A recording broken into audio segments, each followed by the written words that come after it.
अस्सलामुअलैकुम सामीन। 14 रबीउल अव्वल और 7 सितंबर है।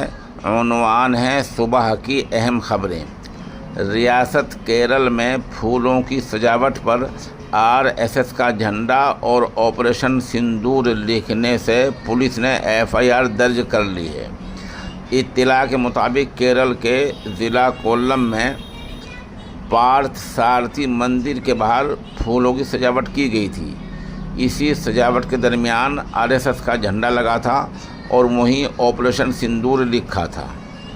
पुलिस ने एफआईआर दर्ज की है और ये कहा है कि इस तरह के प्रोग्राम में आरएसएस के झंडे का क्या मतलब है।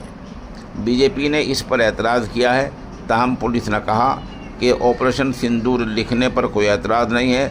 आरएसएस का झंडा लगाने पर ये एफआईआर दर्ज की गई है।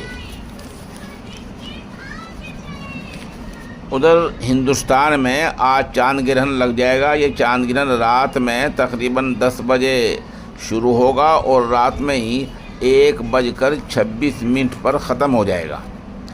मध्य प्रदेश के इंदौर में तुलसी नगर में वाक़े माता मंदिर में सुबह के वक्त सदर दरवाजे की जाली पर गाय की कटी हुई पूंछ लटकी हुई मिली, जिससे हंगामा हो गया। बजरंग दल के कारकुनों ने हंगामा किया, नारेबाजी की। पुलिस ने रिपोर्ट दर्ज करके जांच शुरू कर दी है। उधर उत्तराखंड के ज़िला उत्तरकाशी में फिर आफत वाली बारिश आई है, जहां मलबे में कारें दब गई हैं।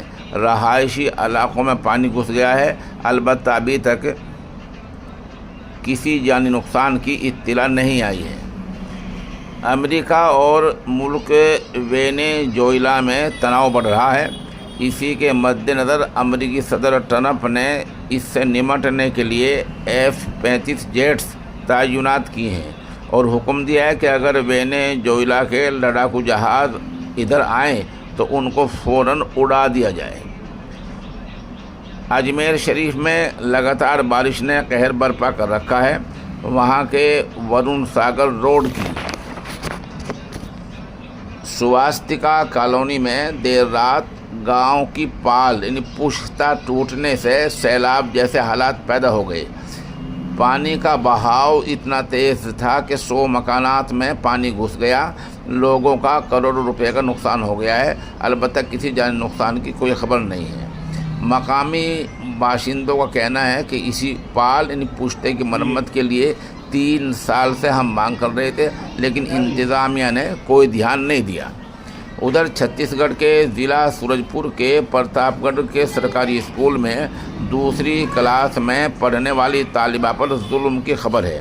टीचर ने रफ़ा हाजत टॉयलेट के लिए जाने वाली बच्ची से 100 बार उठक बैठक लगवाई। आप जानते हैं कि उठक बैठक क्या होती है, एक मरतबा उठना फिर खड़ा होना। बच्चे 100 बार कराया, उसकी टांगों पर वरम आ गया, कुछ ज़्यादा नुकसान हो गया और बच्ची फ़िलहाल अस्पताल में दाखिल है। इस मामले को लेकर टीचर और प्रिंसिपल को लंबी छुट्टी पर भेज दिया गया है। गज़ा की क्या खबर है? इस्राएली फ़ौज का कल ऐलान आया था कि गज़ा के 40% हिस्से पर उसका कंट्रोल है।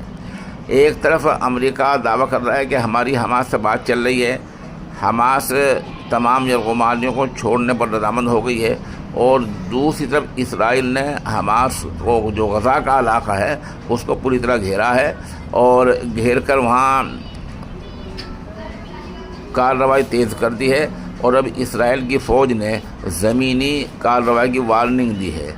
ज़मीनी कार्रवाई का मतलब ये होगा कि लोगों को उनके घर से निकाला जाएगा और उस पूरे इलाके पर आहिस्ता आहिस्ता कब्ज़ा कर लिया जाएगा।